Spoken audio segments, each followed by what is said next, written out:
Jornal em Foque. Apoio Unisanta, Universidade do Grupo de Excelência do MEC. Boc News, o jornal gostoso de ler e bom de negócios.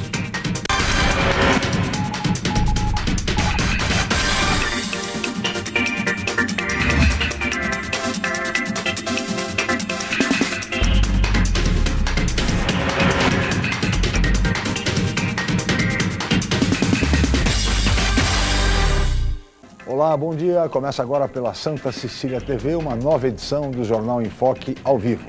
E nesta terça-feira, dia 15 de abril, nós estamos recebendo com muito prazer o secretário de Assuntos Portuários e Marítimos da Prefeitura de Santos, José Eduardo Lopes, e o colega jornalista, professor doutor da Faculdade de Artes e Comunicação da Universidade de Santa Cecília, Fernando de Maria. Vamos conhecer agora as manchetes com a colega jornalista Paula Paparelli. Bom dia, Paula. Bom dia, Chico. Bom dia a todos. O jornal Tribuna traz a manchete: dengue deixa Santos em alerta. Na Folha de São Paulo, sob pressão do PT, deputado afirma que vai renunciar. No Estadão, Dilma acusa a oposição de campanha política contra a Petrobras. No Santa Portal, 31º Jogos da Unisanta recebe inscrições até 12 de maio. No site do Boc News, aluguel diária durante feriado pode chegar de 180 a R$1.000 no litoral. No G1 Santos e região, Santos entra em estado de alerta quanto à dengue. No portal da UOL, aviões poderão decolar quase ao mesmo tempo em aeroporto de São Paulo. Chico. 8h07 e este é o Jornal em Foque pela Santa Cecília TV ao vivo. Muito bem. O governo federal vem promovendo mudanças, alterações na condução da política portuária no Brasil desde a nomeação do novo ministro de Portos, Antônio Henrique Silveira, um funcionário de carreira do governo federal, do Ministério da Fazenda, revelando que o governo pretende dar um perfil mais técnico ao setor portuário, deixando de lado as interferências políticas tão costumeiras na atividade pública. E agora isso se repete com a indicação e nomeação do novo presidente da CODESP, exatamente o senhor Angelino Caputo de Oliveira, que é um assessor da Casa Civil, também funcionário de carreira do governo federal e com um perfil técnico, que vai substituir o engenheiro Renato Barco. Resta saber se essas mudanças vão provocar, de fato, efetivamente, alterações significativas na política portuária brasileira e especialmente na CODESP, diante de tantos problemas que o Porto de Santos vem enfrentando na área de dragagem, de aprofundamento, estacionamento para caminhões, a super safra, todos esses problemas que nós conhecemos muito bem, nós da região metropolitana da Baixada Santista. E vale lembrar ainda que estamos em pleno ano eleitoral, a menos de 6 meses das eleições gerais. E a legislação, como você sabe, impõe diversas restrições e limitações para recursos, investimentos e até mesmo contratação de projetos neste ano por conta das eleições previstas para 5 de outubro próximo. No programa de hoje, nós vamos debater todas essas questões fundamentais relativas ao Porto de Santos com o nosso convidado, o secretário municipal de Portos, José Eduardo Lopes. Mas tudo isso vocês acompanham assim que a Paula Paparelli informar a previsão do tempo e o movimento de balsas e estradas para hoje. Paula. A previsão para essa terça-feira ainda é de chuva durante todo o dia. O tempo só começa a melhorar a partir de amanhã e se firma na quinta-feira. A temperatura varia entre 19 e 22 graus em Santos. As ondas podem chegar a 1 metro nas praias da região. Estradas. O tráfego segue normal no sistema Anchieta Imigrantes. Lentidão de 6 quilômetros para quem sobe a serra pela Anchieta. Está em vigor a Operação 5x5. As pistas norte seguem sentido São Paulo e as pistas sul sentido litoral. As rodovias Padre Manuel da Nóbrega e Cônego Domênico Rangoni apresentam trânsito normal. E as balsas. A travessia entre Santos e Guarujá opera com 7 embarcações. O tempo de espera é de 10 minutos. Guarujá e Bertioga opera com uma embarcação e o motorista aguarda 20 minutos na fila. Participe do Jornal em Foque. Envie sua pergunta pelo Facebook, Twitter ou por e-mail je@enfoquecom.com.br. A reapresentação do programa vai ao ar hoje às 5 horas da tarde. Ou acesse youtube.com/enfoquejornal. Chico. Vamos agora para um rápido intervalo comercial e na volta vamos entrevistar o secretário de Assuntos Portuários e Marítimos de Santos, José Eduardo Lopes. Voltamos já.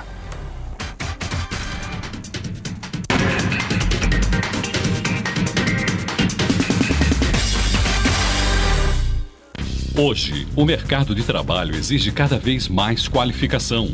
Faça a pós-graduação na Universidade Santa Cecília. Especialização, MBA e extensão em diversas áreas. Cursos inéditos, presenciais e à distância, reconhecidos pelo MEC e com professores altamente capacitados. Aproveite descontos especiais e financiamento em até 36 meses. Pós-graduação Universidade Santa Cecília, levando você ao sucesso profissional. O Jornal Boc News está mais perto de você. O semanário que tem na credibilidade a sua marca registrada está disponível em todas as bancas da Baixada Santista. É isso mesmo. Nas 9 cidades da região, você encontra opinião com credibilidade e informação de qualidade sempre aos finais de semana. E o melhor, pelo valor de apenas uma moeda. Peça o Boc News ao seu jornaleiro. Jornal Boc News, gostoso de ler e bom de negócios.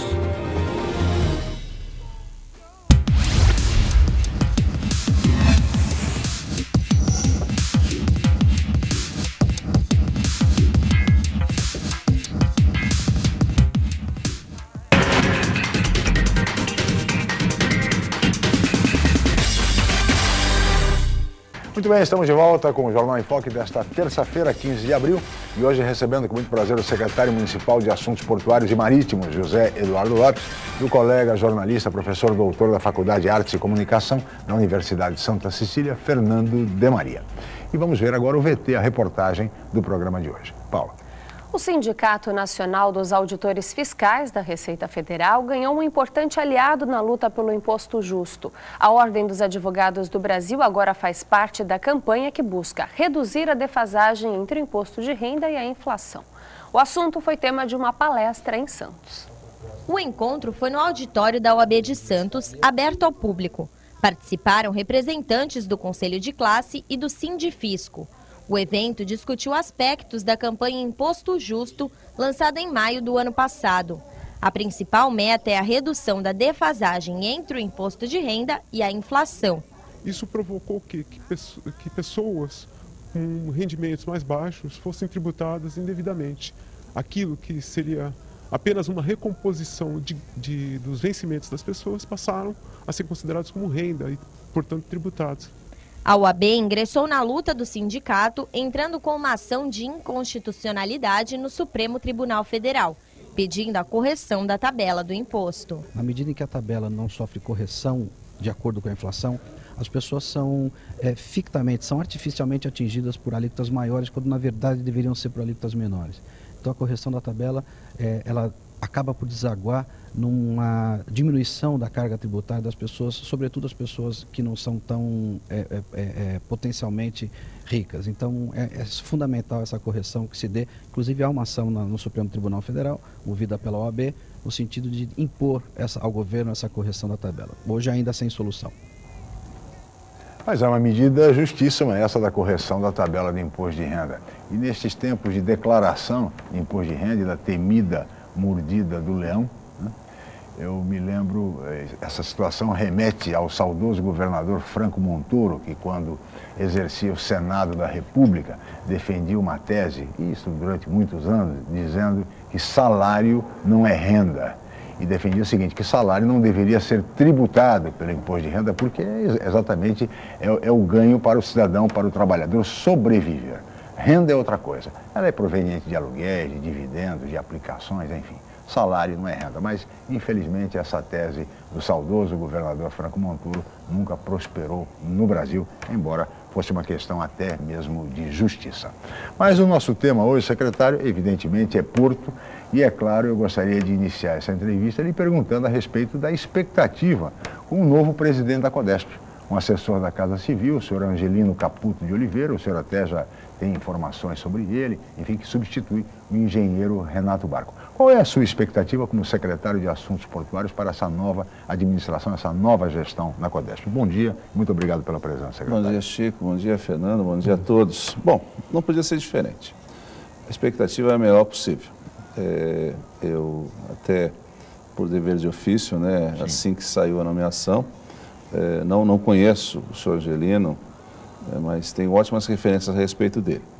E me parece até que ele não é uma pessoa totalmente estranha. Me parece que nos últimos meses, desde a nomeação dele para o Conselho de Administração da Codesp, ele tem tido uma convivência bastante acentuada. Me parece que até, ultimamente, ele tem vindo semanalmente a Santos e tem uma missão bastante importante, que foi o estabelecimento das metas que serão cumpridas agora por ele mesmo. Né? Então, me parece que a escolha dele não é por acaso. Nossa expectativa é a melhor possível. Com quem eu conversei, com quem convive com ele, faz ótimas referências a ele, diz que ele é uma pessoa realmente diferenciada e esperamos que realmente ele contribua para que o Porto continue a se desenvolver. Porto é vital para a cidade. Sim. E que nós tenhamos aí uma excelente relação. Ele é uma pessoa que virá de Brasília, naturalmente vai morar na cidade. Aos poucos ele deve sentir aqui o clima da cidade. O que nós esperamos é que ele seja uma pessoa de muito diálogo e que nós possamos aqui trabalhar e resolver essas questões todas que nós temos, esses conflitos aí que envolvem a relação Porto-Cidade. A nossa expectativa é a melhor possível. O ministro deve vir aqui até o final do mês. Eu acho que até lá, talvez até nós já tenhamos uma nova diretoria, que eu acredito que também deverá acontecer. Dia 21 acontece a primeira reunião do CAP, talvez até o novo presidente já compareça, não sei se ele vai comparecer ou não. E a partir daí vamos estabelecer uma relação, acho que sem dúvida. Existe uma expectativa muito grande, porque existe essa discussão de que Brasília realmente está determinando tudo. Esperamos aqui que ele faça um contraponto bastante importante aí nessa relação. E mantenha essa relação importante Porto-Cidade. Fernando e Maria, bom dia. Bom dia, obrigado Chico. pela presença. Bom dia, secretário. Bom dia. Até foi uma surpresa, né? Porque eu só tinha ideia já que haveria a queda do ex-presidente da Codesp, já havia essa... Já era esperado. Já era esperado nesse aspecto, até porque pouco tempo antes o novo diretor, né, que até foi chamado pelo próprio sindicato, o Sindaporte chamou de Codesp, é novo diretor gafanhoto. Né? Tem até um texto de 3 de abril, nomeando aqui o Sindaporte, um release do Sindaporte, dizendo do novo diretor gafanhoto, que é o Dr. Montenegro. Diretor Montenegro. E aí, eu não sei, secretário, uma coisa curiosa. Na sexta-feira, às 5h48 da manhã, o próprio assessoria do sindicato divulgou quem seria o novo presidente da Codesp. Eu mesmo liguei para a Secretaria de Esportes, em Brasília. A assessoria não sabia nada, a assessoria de comunicação, nem a Codesp, efetivamente, que eu falei com a assessoria. Então, o sindicato sabia antes... Deu furo, né? Deu furo, né? Isso não... E o texto, depois, totalmente diferente em relação ao anterior do diretor gafanhoto, que também não deixa de ser aquela a expressão adotada pelo ex-prefeito Oswaldo Justo, né? Os gafanhotos, tudo, pessoas que vêm de fora, que era uma prática muito comum, até que ultimamente tinha acabado. O senhor não acha também esquisito assim, o sindicato dessa informação antes da própria... A princípio sim, mas depois eu acho que eu tenho uma explicação, não sei se é correta. Mas é que o João, um dos diretores do sindicato, participa do Conselho de Administração.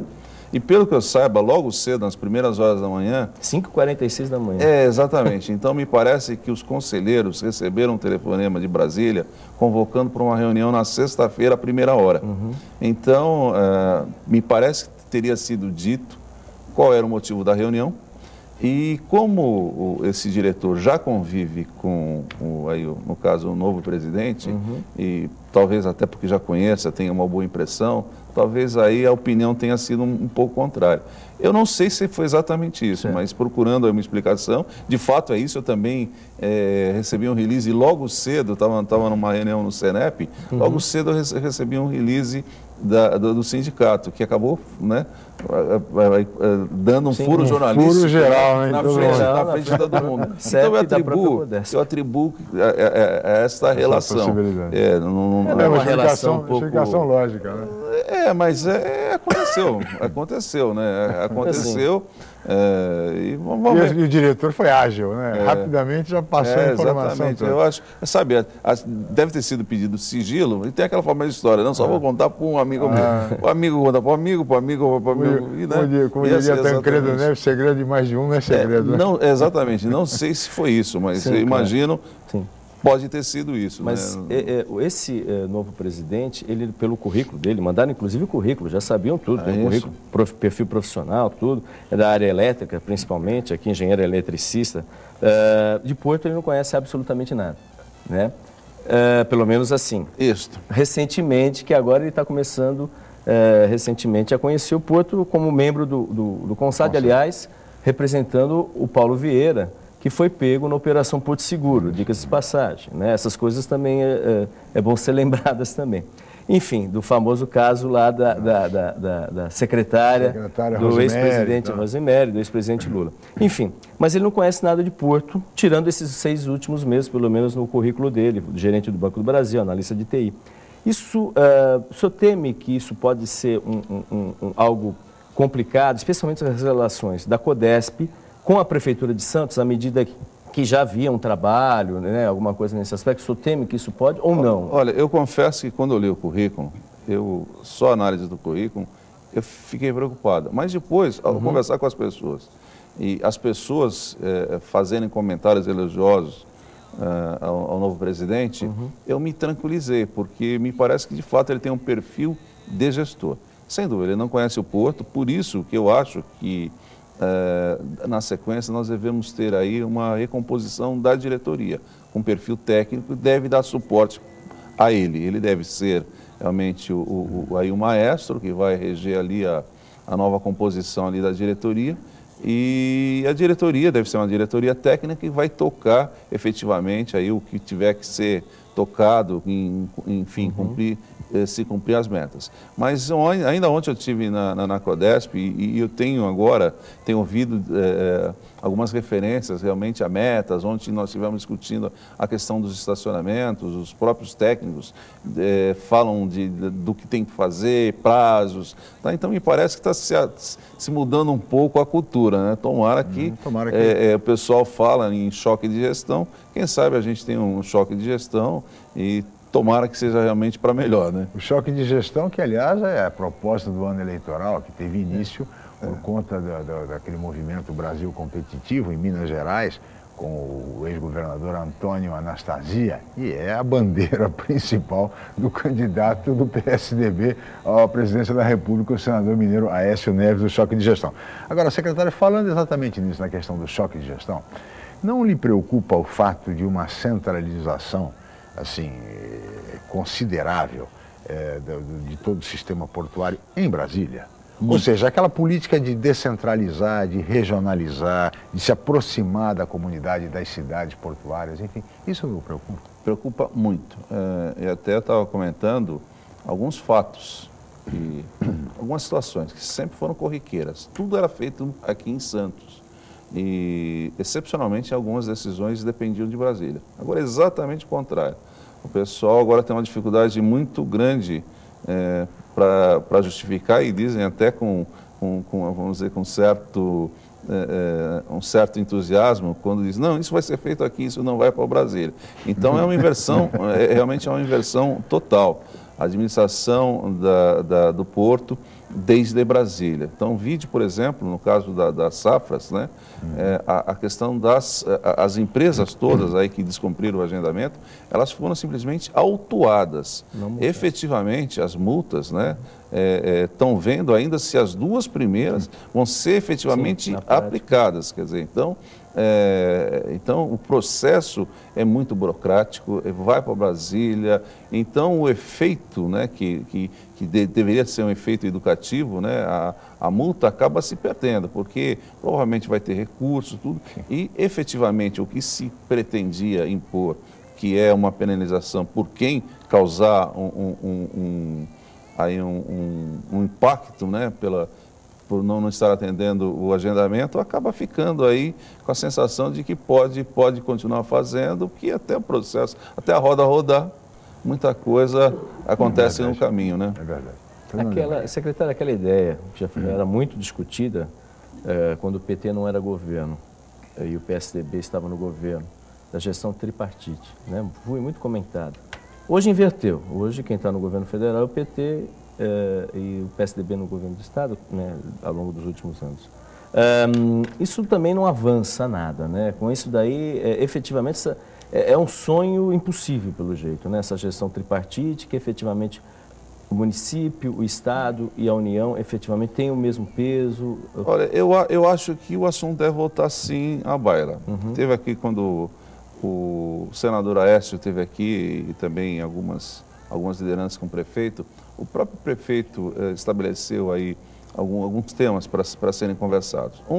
Ele dizia a respeito à mudança da lei, da 12.815, basicamente dizendo o seguinte, que no futuro, qualquer processo de arrendamento, que o município seja consultado no início do processo e não no final, para evitar, por exemplo, os desgastes que a gente está tendo em relação ao corredor de exportação. E outra coisa que foi também discutida, foi levantada, foi a questão da época chamada regionalização, que talvez hoje devesse ter aí um outro modelo, porque na época a situação que nós tínhamos era a Codesp deficitária, né, a Codesp dando prejuízo, a Codesp com dívidas, a situação mudou completamente. Na época a proposta era haver separar uma cisão, haver uma cisão da Codesp e ter a Codesp sadia sendo absorvida, etc. e tal. Então, esses documentos todos, até nós estamos resgatando isso, que é do início de 2002, quando então presidente Fernando Henrique resolveu não tocar o projeto e ele estava de saída, resolveu deixar para o governo Lula fazer. Nós estamos resgatando isso. Existem algumas lideranças locais levantando esse debate e eu acho que vai ser extremamente oportuno. De uma certa forma, é um movimento que vem aqui discutir essa questão do distanciamento, né, da decisão do poder local. A cidade recebe os impactos do porto. Então, e quem está aqui sabe dos impactos. Quem está em Brasília não é sensível. Realmente, a gente vai, conta história, mostra filminho, mostra fatos, o pessoal olha para a gente assim e com um certo descrédito, como querendo dizer que a gente está exagerando nas cores. Quem está aqui sabe o que acontece. Quem está em Brasília, não. Inclusive, secretário, na última década, justiça seja feita, houve um trabalho importante de aproximação entre a cidade e o porto. Sim. O porto sempre esteve de costas para a cidade. Então, houve praticamente apartado da vida da comunidade, né? E, de repente, na última década, houve um trabalho importante de aproximação, de estreitamento de relações entre o porto e a cidade, né? E esse trabalho deveria continuar. E há essa preocupação agora com a nomeação de técnicos. Não se discute, evidentemente, a capacidade como gestores, mas nesse sentido da aproximação. Como diz o senhor, tudo agora vai ficar centralizado em Brasília. Isso me parece um retrocesso. No ano eleitoral? No ano eleitoral, acho que me parece um retrocesso, secretário. Não deixa de ser um contrassenso. Estando na secretaria, eu entendo perfeitamente a relação próxima que existe entre o porto e a cidade, claro, na decisão de coisas extremamente importantes. A participação, por exemplo, da prefeitura na perimetral. Claro. Eu até modestamente, eu acho que a prefeitura dá para a comunidade portuária um papel, tem uma contribuição extremamente importante em diversos aspectos na definição, por exemplo, da perimetral. Ainda agora estamos trocando aqui algumas informações sobre o último trecho ali, o trecho da Mário Covas, que a contribuição da prefeitura, trazendo informações, fazendo questionamentos, melhorando o projeto, claro, é vital. Então, essa é uma relação sadia e de bastante proveito para o porto e para a cidade, porque se elimina uma série de situações que poderiam ser criadas se não existisse esse diálogo. Então, esse é um caminho natural, um entendimento local. Claro, diretrizes nós podemos ter centralizadas, mas esse processo da decisão do que fazer exclusivamente em Brasília é complicado. Lamentavelmente, né, mais uma vez, o CAP, que era uma ferramenta extremamente importante, um fórum onde se melhorava muito as discussões e se melhorava muito a qualidade das decisões. Vamos ver agora, a primeira reunião do CAP é dia 21, vamos ver aí a que virá o novo CAP, né? E se transformou num órgão meramente consultivo, deixando de ser um órgão de caráter deliberativo. Secretário, peço sua licença, Fernando, nós vamos para um rápido intervalo, voltaremos em seguida com o Jornal em Foque.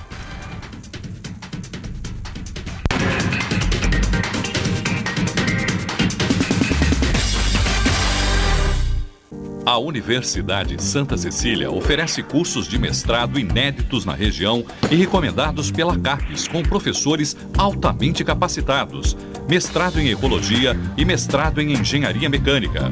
Aproveite descontos especiais e financiamento em até 36 meses. Inscrições abertas. www.unisanta.br/mestrado. Informações 3202-7100, ramal 7259. Universidade Santa Cecília, entre as 9% melhores do país. Você procura informação com credibilidade? Aos finais de semana você fica bem informado ao ler o jornal BOC News, semanário distribuído em residências, estabelecimentos e shoppings de Santos. E nas bancas de todo o litoral, pelo valor de apenas uma moeda. Além disso, durante a semana, você pode acompanhar as principais notícias da região no site bocnews.com e nas redes sociais, como o Facebook. Agora você fica sempre bem informado. Jornal BOC News, gostoso de ler e bom de negócios.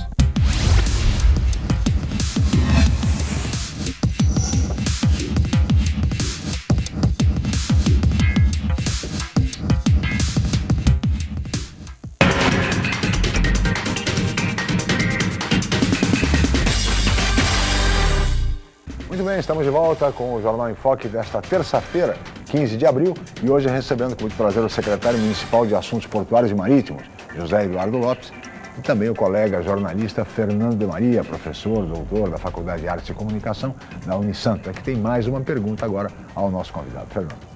Secretário, o senhor comentou agora da perimetral, especialmente na região da Avenida Mário Covas, e também há um projeto, efetivamente, para a construção do famoso túnel ligando Santos e Guarujá, justamente naquele trecho, principalmente, né? Na sua opinião, né, o projeto, conforme previsto pela ADESA, prevê a circulação de caminhões naquele local, né? O senhor, com a visão portuária, tem a visão também técnica da área de trânsito, obviamente, visão portuária. O senhor acha que essa possibilidade será efetivamente o uso de caminhões passando por ali, ou o senhor acha que ali não é a melhor alternativa para o porto especificamente? Olha, o túnel está sendo projetado para permitir a passagem de caminhões. Naturalmente, num primeiro momento, não tem qualquer dúvida de que caminhões tipo de entrega, de lojas de imóveis, esse tipo de coisa, caminhão que trabalha no trânsito urbano, naturalmente poderá enfim, cruzar o túnel sem qualquer problema. Definitivamente, vou eliminar primeiro as pontas. Definitivamente, o que não vai passar no túnel serão esses caminhões que vêm de interior, por exemplo, que cruzaria a cidade para acessar o Guarujá. Então, definitivamente, também não poderá. Então, permitindo o de trânsito urbano e não permitindo o que vem de fora, restaria aqui do movimento local de cargas. Basicamente, aí os caminhões que transportam contêiner entre as margens. Embora o túnel permita, vai ser uma decisão que vai ser tomada na construção, no término da construção, pelas prefeituras envolvidas. Sim. Do lado do Guarujá, por exemplo, a geometria do túnel permite um segregamento e, além do mais, o túnel está saindo numa região já bem ali no final da cidade, em Vicente de Carvalho, onde o impacto na malha urbana de caminhões lá seria um mínimo. O mesmo já não acontece em Santos. Sim. Então, esses serão estudos que serão feitos. Quando foi definido o traçado, já se imaginava que o túnel, por exemplo, não deveria impactar o trânsito urbano, ou o trânsito gerado pelo túnel não deveria impactar nas perimetrais, como também o contrário, não deveria ser criado um movimento das perimetrais que fossem trazer um trânsito de caminhões para a cidade. Então, essa é uma decisão que será ainda tomada. Então, definições, quer dizer, duas pelo menos nós já temos. Esse movimento de caminhões que vem de fora não vai poder cruzar a cidade para acessar o túnel, para cruzar para outras margens. O trânsito urbano sem problema nenhum. Restará então esse movimento de contêineres entre as margens que nós vamos acompanhar, vamos ver a evolução, porque até o final da construção. Algumas situações acabam acontecendo, eventualmente a gente pode já ter em perspectiva de outras ligações, de algumas melhorias na própria região, e nós estamos ainda num momento de estabilização. Como nós tínhamos um grande operador que era a Santos Brasil, a Santos Brasil, que tinha aqui praticamente 2/3 da movimentação de contêineres, ela com a entrada em operação da BTP, Embraport, essa situação está se modificando. Praticamente essas 3 empresas que eu citei, cada uma deve se situar aí na margem dos 25%. Então, isso tudo a gente tem que ver efetivamente essas movimentações todas. Alguns serviços estão sendo modificados, depósitos de contêineres vazios. Uma grande empresa, ela está realocando as suas atividades para terminar uma olhada. Então, essas situações todas nós vamos analisar com muita calma, para que a gente não tenha, particularmente do lado de Santos, impacto para a população. Agora, secretário, a gente sabe que a legislação sobre esse tema é de competência do município. Portanto, se o município não quiser, os caminhões não atravessarão a cidade exatamente para alcançar o túnel, né? Aliás, é o que se espera em nome da qualidade de vida, né? Mas, por outro lado, secretário, também é a questão das pressões que certamente advirão a partir do túnel. Imaginamos o túnel pronto, a empresa vai explorar. Uma obra caríssima, importante, mas caríssima, e é evidente que as pressões serão muito grandes junto à prefeitura, sobre a sua secretaria, enfim, para que os caminhões possam ser liberados, a passagem de caminhões seja liberada. Essa é uma luta, considerando-se, por outro lado, a própria centralização hoje da Codesp em Brasília, talvez essa pressão seja até maior, né? Como é que vocês estão se preparando para lidar com isso, secretário? É bom lembrar sempre o seguinte: o túnel foi concebido e será construído sob a perspectiva de ser uma alternativa, ou seja, uma solução para a balsa. Claro. Então, na balsa nós temos restrição a caminhões e os caminhões convivem bem com isso. Sim. Tá? É óbvio, quem havendo uma facilidade, concordo que deverá haver uma pressão, mas essa decisão será uma decisão que virá através de estudos, enfim, particularmente de impacto, né? Claro. Ali na região onde um túnel vai desaguar e as facilidades todas que nós vamos ter. E realmente não é uma questão definida, mas eu diria que nesse momento não está. Nós não trabalhamos com a possibilidade de caminhões no túnel. Ótimo, já é uma garantia para os moradores do entorno e também para a própria qualidade de vida na cidade. Secretário, uma outra questão que é muito polêmica na relação do porto, enfim, é a questão da dragagem de aprofundamento. Faz um pouco para, licitações são suspensas, enfim, há uma certa confusão na questão da dragagem, secretário.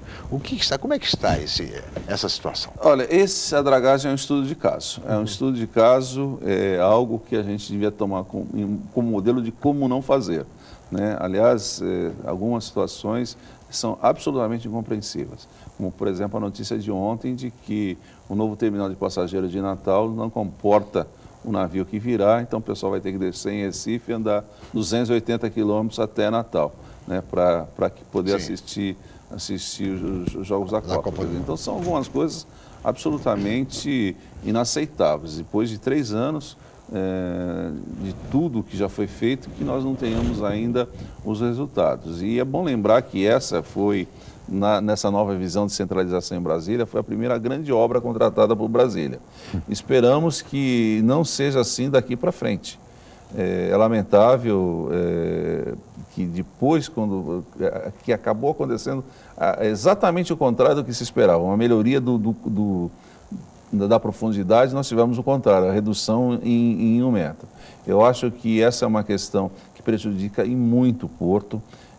Nós estamos falando simplesmente do canal, nós precisamos resolver ainda a dragagem dos berços da dragação, porque não adianta ter o canal onde os navios vão atracar, onde se faz as manobras, onde os navios atracam, não estão dragados. Então, de fato, eu acho que deverá ser uma das missões do novo presidente, essa questão de algumas obras que Santos simplesmente é vital para Santos. Claro. A dragagem, o reforço do cais, as perimetrais, ou seja, são obras absolutamente prioritárias.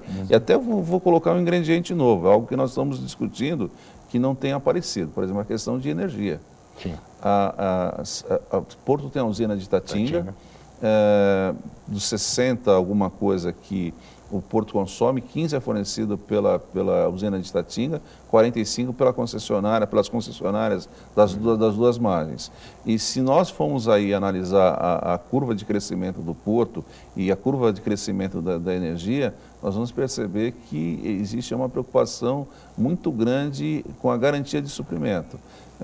Felizmente existe solução.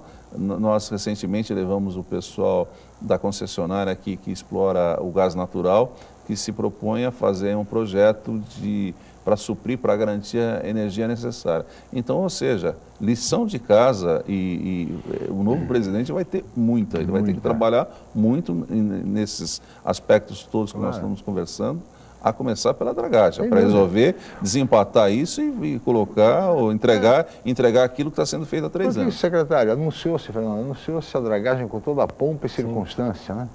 E pouco se fez. Fizeram, mas isso aí também é contínuo, né? Um processo contínuo.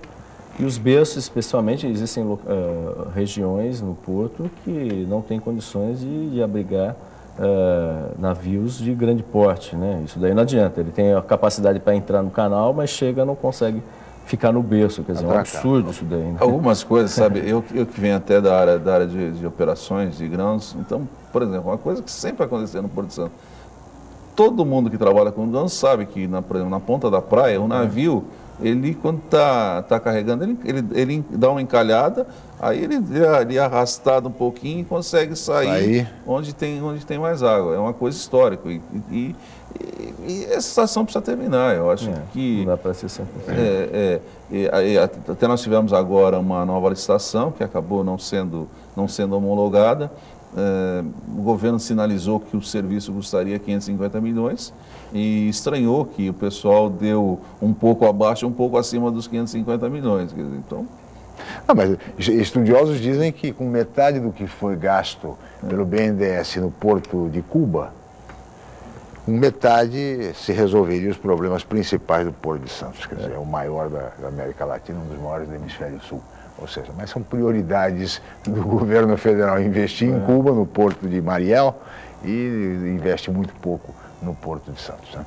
Esse é mais um desafio que fica para o novo presidente. Fernando de Maria. Secretário, o fato de a gente ter uma mudança na diretoria e o fato dessa centralização, especialmente em Brasília, a respeito especificamente do terminal, o corredor de exportação de grãos, né, lá da Ponta da Praia, que é um problema sério, há um embate entre a prefeitura, né, e o próprio governo federal e, infelizmente, hoje, até petição pública lançada, tudo, né? O senhor teme que isso, de certa forma, seja um retrocesso, ou seja, uma dificuldade maior, o fato dessa centralização de Brasília, a respeito, porque, se não me engano, é em 2017 que o contrato acaba, né, da empresa. De uma das empresas. Uma das empresas, que é a empresa ADM, que fica ali no último terminal ali, e ali é um problema sério, especialmente os moradores com calor, fica um cheiro de meio de esgoto, por causa da soja que fica com calor, enfim. O senhor acha que isso pode ser um problema também? Né? Isso é um aspecto. E outro, eu queria saber se o senhor está acompanhando, que a gente vai ter navio aqui na Copa do Mundo, e como é que estão as obras do Outeirinhos, não sei se o senhor tem informações ou tem acompanhado. O secretário, uma vez de turismo, esteve aqui também, e ele falou que não ia dar tempo mesmo, né, o próprio secretário. E que cenário, que estamos aí há 60 dias da Copa, praticamente. Mas, secretário, esses dois temas, que são temas importantes, a questão do terminal de grãos na Ponta da Praia e também do cais de Outeirinhos, em razão da Copa do Mundo, para que o senhor tenha mais tempo, eu vou ter que chamar um intervalo comercial agora, e o senhor fica com mais tempo para responder essas duas questões do jornalista Fernando de Maria. Nós vamos agora para um rápido intervalo e voltaremos em seguida no Jornal em Foque.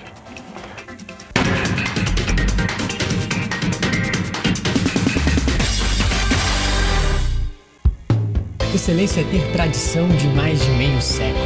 É ter a única mini refinaria de petróleo em operação do país. Excelência é ter um campus unificado e bem localizado. É estar entre as universidades mais procuradas por empresas, em busca de estagiários e recém-formados. Unisanta, Universidade do Grupo de Excelência, entre as 9% melhores do Brasil. Vestibular Universidade Santa Cecília. Inscreva-se já! O Jornal Walk News está mais perto de você. O semanário que tem na credibilidade a sua marca registrada está disponível em todas as bancas da Baixada Santista. É isso mesmo. Nas 9 cidades da região, você encontra opinião com credibilidade e informação de qualidade sempre aos finais de semana. E o melhor, pelo valor de apenas uma moeda. Peça o Walk News ao seu jornaleiro. Jornal Walk News, gostoso de ler e bom de negócios. Nesta Sexta-feira Santa, você vai conhecer Jesus, amigo da família. Hoje, na cidade de Davi, nasceu o Salvador de vocês, Cristo, o Senhor. As crianças de Jerusalém acompanham os passos de Jesus. O Espírito do Senhor está sobre mim. Ele me escolheu para anunciar as boas notícias aos pobres. E escolhem acreditar que Jesus é o Filho de Deus. Eis o que estava escrito. O Messias tinha que sofrer e no terceiro dia ressuscitar. Jesus, amigo da família. Nesta sexta, às 4 da tarde, na Santa Cecília TV.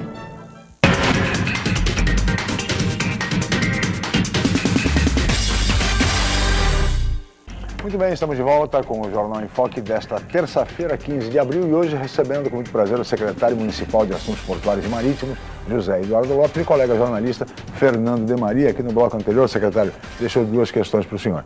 Certo. Terminal de grãos na Ponta da Praia, esse embate entre Prefeitura e Governo Federal, e o Supremo Tribunal Federal, inclusive, concedeu uma liminar ao Governo Federal para que o terminal de grãos continuasse operando, e também a questão do Cais de Outeirinhos em função da Copa do Mundo. Bom, começando pelo final, a questão dos navios de passageiros. Ontem também tratamos desse assunto na Codesp. Nós teremos 2 navios. Nós teremos um navio chamado Monarca, da Pumantur.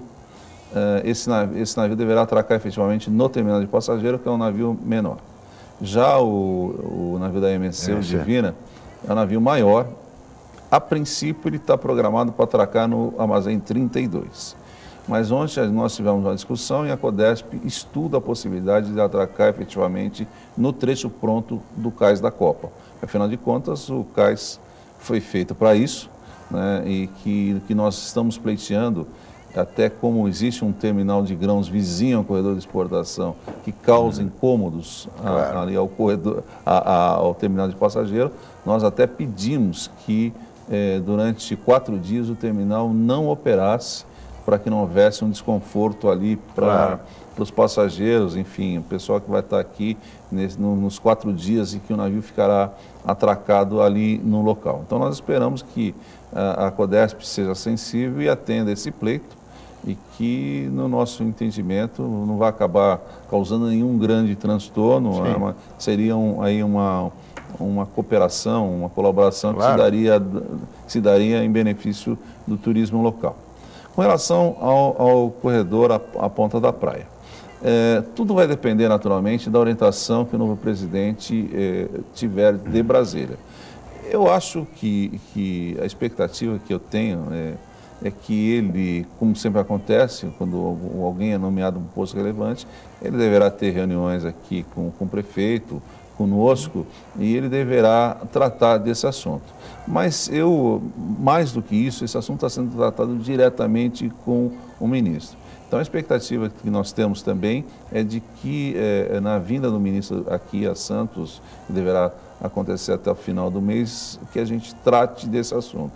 Nós temos aí tentado estabelecer uma pauta, o ministro fala em achar uma solução negociada, é o que também a gente sempre disse, que é o que nós desejamos. Então, nós queremos estudar esse assunto, aliás, nós já estudamos, mas o que a gente quer é debater esse assunto sem emoções e achar uma solução que seja boa aí por agronegócio, mas que seja boa também para o Santista, né? Porque, afinal de contas, somos nós que recebemos aí o impacto. Nós temos ali na Ponta da Praia, nós temos contratos vencidos, nós temos contratos a vencer em dezembro de 2016, da ADM, que vence em agosto de 2017, da Caramuru, que vence em 2025. Então, o que nós estamos levando em conta são todos esses vencimentos e queremos discutir, então, com o ministro, uma solução global.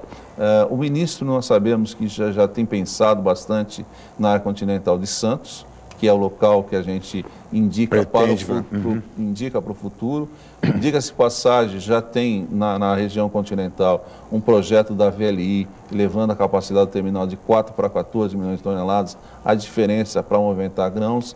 Existe já um terminal ali, terminal da Vétera, que também quer movimentar um novo terminal junto ao seu futuro terminal de minério, também quer movimentar grãos. Existe um outro empreendimento de uma outra empresa que também está sendo licenciado para adotar também na área continental com capacidade de 1 milhão de toneladas, capacidade estática. Então, ou seja, os projetos estão surgindo. Então, eu tenho certeza que se poderá achar uma solução que seja, enfim, satisfatória e que aí sem emoções, sem a necessidade... E sem a judicialização, né? Porque é o que mais nós lamentamos. Quando a gente foi parar no Supremo Tribunal, o ministro Ricardo Lewandowski concedeu uma liminar ao governo federal, permitindo a continuidade dos trabalhos do terminal. Que é o que mais nós lamentamos, a judicialização. Nós dissemos isso para o ministro. Exatamente. O que se espera é que se busque uma solução consensuada. Secretário, há uma pergunta de um telespectador, o senhor Alberto do Estuário, que quer saber sobre o andamento do projeto de revitalização do Porto Valongo. Olha, da nossa parte, nós temos o que cabe à Prefeitura fazer em relação ao Porto Valongo, está pronto. Nós temos aí um grande condicionante, que é o mergulhão. Sim. Então, o projeto executivo do mergulhão está na sua fase final, deverá ser entregue até o final do próximo abril, até o final de maio, deverá ficar pronto e a partir daí nós temos, já podemos definir as próximas etapas. Tivemos com o novo presidente do CAP, o doutor Antônio Maurício, que é quem cuida na CEP desse projeto, e nós já combinamos aí um cronograma para, a partir da definição do mergulhão, avançarmos e temos aí já ações aí efetivas, condicionadas já aí o projeto Porto Valongo, então a execução... Este ano ainda é possível ou em função das limitações da eleição, isso pode prejudicar? Eu não acredito que, digamos assim, uma licitação envolvendo o Porto Valongo seja possível, porque o Porto Valongo vai ter o seu cronograma definido em função do mergulhão. A obra do mergulhão. E no mergulhão existe um problema bastante relevante. É o plano de ataque, de como a obra será feita. Sim. Então, foram feitas 7 alternativas e estão ainda sob revisão, poderá ter uma 8ª alternativa. Então, o plano de ataque, como a obra será feita, vai determinar, então, por sua vez, o passo as próximas fases do projeto de revitalização. Porto Valongo. Fernando de Maria. Secretário, mudando um pouco de assunto, talvez com a nova direção da CODESP, isso volte à baila. A Câmara de Guarujá fez um estudo especificamente para a criação do Porto de Guarujá. E aí a CODESP, obviamente, abriu além de ser em Santos, também em Guarujá. E é claro que isso, independente dos critérios, isso tem impacto também, né?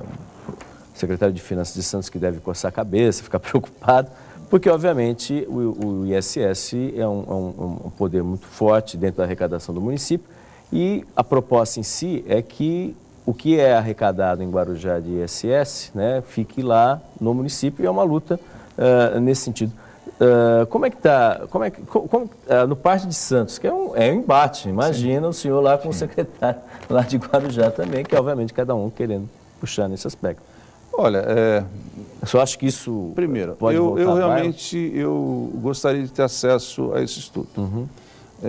Posso dizer com certeza, em relação ao imposto sobre serviço, os recolhimentos são feitos de maneira adequada.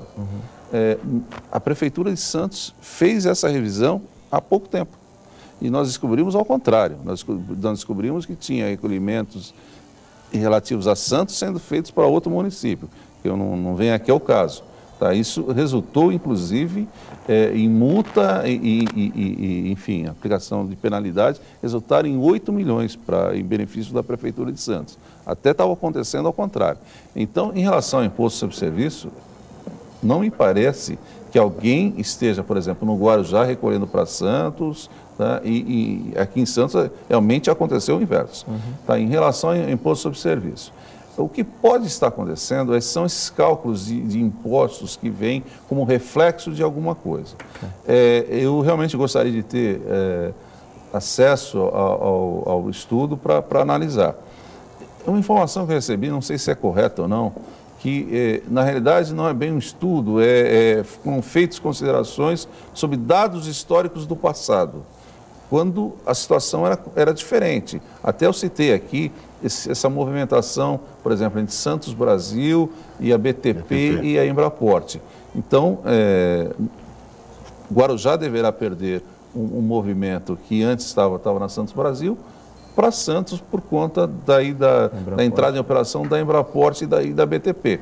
Então, é um movimento de caráter de mercado, que não é algo que tem a ver com política vamos dizer, de prefeitura ou de recolhimento. Então, são situações naturais de mercado. Eu realmente eu tenho tentado, mas não tenho achado em nenhum lugar o estudo que eu realmente gostaria de ver. Até recentemente nós participamos de um seminário em conjunto.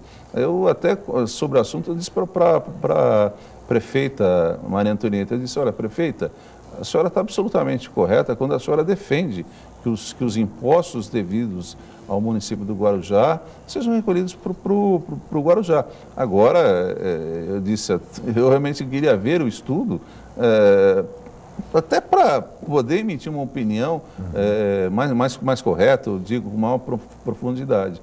Mas, então, eu acho que nessa situação, talvez aí a gente precise até aprofundar um pouquinho mais a questão e a gente ter mais claro o embasamento técnico do estudo que efetivamente nós não temos. Mas, de qualquer forma, o imposto sobre serviço é a nossa melhor arrecadação aqui em Santos.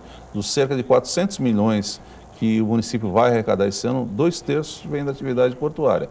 Então, com razão, o Guarujá está se preocupando com o assunto, porque lá deve acontecer alguma coisa semelhante. O que se arrecada como imposto sobre serviço, a atividade portuária deve ter um impacto bastante importante. Mas, eu friso, não me parece que alguém esteja localizado no Guarujá e recolhendo imposto para Santos. Não há, portanto, qualquer guerra fiscal aí. Não, eu acho que é um assunto muito tranquilo, eu acho que é justiça. O problema é o IPTU. As empresas portuárias... Aí já não paga nem para ninguém, nem para Santos, nem para... Isso não tem... Então, é uma discussão judicial. Essa é outra luta antiquíssima, secretário. O prefeito, ele é presidente da Associação Brasileira dos Municípios Portuários. Nós estamos propondo uma emenda para obrigar as empresas a pagar IPTU. Não são valores tão relevantes e é uma questão de justiça, na nossa opinião. Sem dúvida não. Secretário, teríamos mais a conversar, mas só sabe, somos limitados pelo tempo. Chegamos ao final. Gostaria de agradecer mais uma vez a sua presença aqui no Jornal em Foco. Muito obrigado. Pelo contrário, sou eu que agradeço. Estou sempre à disposição. Prazer conhecer o Fernando, que já ouvia.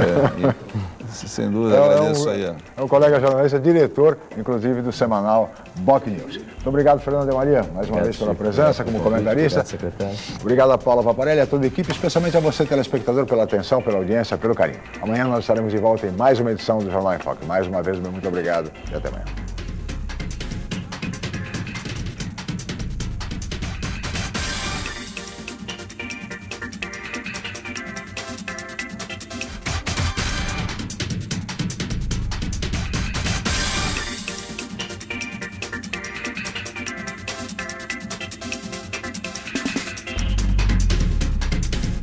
Jornal em Foque.